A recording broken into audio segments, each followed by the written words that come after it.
బాగుంది. ముడత లేదు, వైరస్ లేదు. చాలా నీట్‌గా బ్లాక్ సాయిల్ అయినా సరే చాలా నీట్‌గా తీసుకుంటొచ్చారు. మందులైతే నాకైతే చెప్పడం చిన్న మందులని చెప్పారు. ఇంకా పెద్ద మందుల జోలికి పోలేదని చెప్పారు. సో, ఈరోజు మన ప్రతి రైతుకి బైరాబినిన్ వేస్తున్న ప్రతి రైతుకి ఒక ఎగ్జాంపుల్‌గా మన శ్రీహరి రెడ్డి గారున్నారు. అన్న నమస్తే అన్న. బాగున్నారుగా? ఓకే. ఇది బైరాబినినేగా? బైనిన్ కొంచెం దగ్గర పెట్టు. ఇట్లా పెట్టు. ఇది పైకి పెట్టు. బైరాబినిన్ ఇతనే కదన్నా? బైరాబినిన్. మనతో పాటు ఇంకొకళ్ళు కూడా ఇప్పించాం. ఎవరైనా? పందిటి సేవిరెడ్డి, పులుసు రామిరెడ్డి గారు. 3 ఎకరాలు కదా? అది 3, అది 2, మొత్తం 5 ఎకరాలు. 5 ఎకరాలు బైరాబినిన్. ఎలా ఉంది ప్రస్తుతానికి? అది బాగుంది. Okay, done. మీది ఎలా ఉంది ఇప్పుడు? నాది చాలా బాగుంది. చాలా బాగుంది. మీకు చాలా నచ్చింది? మీకే నచ్చింది. ఇత్తనం నమ్మకంతో తీసుకున్నారా ఆ రోజు, లేకుంటే ఎట్లా తీసుకోవడానికి రీజన్ చెప్తారు ఒకసారి? మీ మీద నమ్మకంతో తీసుకోండి. నా మీద నమ్మకంతో ఇత్తనం తీసుకున్నారు.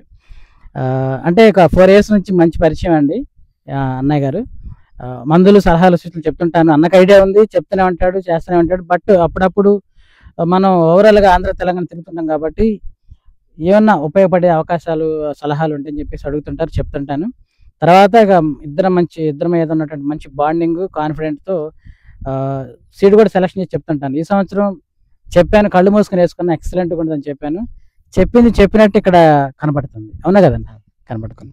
సో ఇలాగే ప్రతి ఫార్మర్కి, ప్రతి బిజినెస్ ప్రతి ఫార్మర్కి ఉందండి. బట్ ఎక్కడో ఒక 2 to 5% లేదా 10% ఒక ఎకరంలో 2-3 మొక్కలు 10 మొక్కలు వైరస్లు కనబడుతున్నాయి.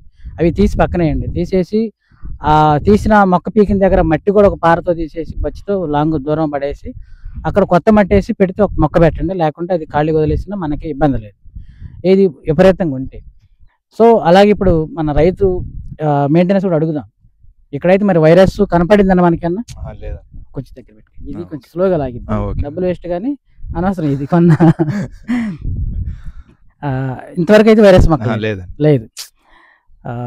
ఇప్పుడు మనకి ఎన్ని రోజులు అన్న మొక్క పెట్టింది? 55 రోజులు. చెప్పండి, ఎర్లీ క్రాప్ అని చాలా చోట్ల కాయలు పడిపోయినాయి కూడా, అన్నగారి దగ్గర కూడా పడ్డాయి. ఇంకొంచెం డిలే కాయలకు తగ్గడానికి కారణం చెప్తారా? ఎందుకు ఇంకొంచెం డౌన్ అయింది? ఇది వర్షాల వల్ల కొద్దిగా డౌన్ అయింది. వర్షాల వల్ల దెబ్బతిన్నది. ఎట్లా డౌన్ అయింది, ఎట్లా దెబ్బతిన్నది? ఇది వర్షాలు పడి చెట్లు కింద పడిపోవడం వల్ల కింద పడిపోయి అయిపోయింది. లేకపోతే ఈ చోటకి చేను కమ్మేది. ఈ టయానికి 55 రోజులు కమ్మిందంటే మామూలు విషయం కాదు. వాస్తవంగా 65-70 రోజులు పట్టింది ఒక తేజ వెరైటీ కమ్మటానికి. సరే, కమ్మడం ఏముందిలే కానీ కాపు ఇంపార్టెంట్. కాపు అనేది మరి కనిపిస్తుంది అన్న కాయలు? ప్రస్తుతానికి కనిపిస్తుంది. సన్నగా ఇప్పుడిప్పుడే పడుతున్నాయి. అదే ఆ దెబ్బ తినకుండా ఉంటే మంచి కాపు ఒక 5-6 గంటల వరకు వచ్చేది. ఇప్పుడైతే ఫ్లవరింగ్ ఉంది. ఒకసారి మందులు కూడా చెప్పండి, మన రైతులకి ఏమేమి కొట్టుంటారు? లాస్ట్ స్ప్రే మాత్రం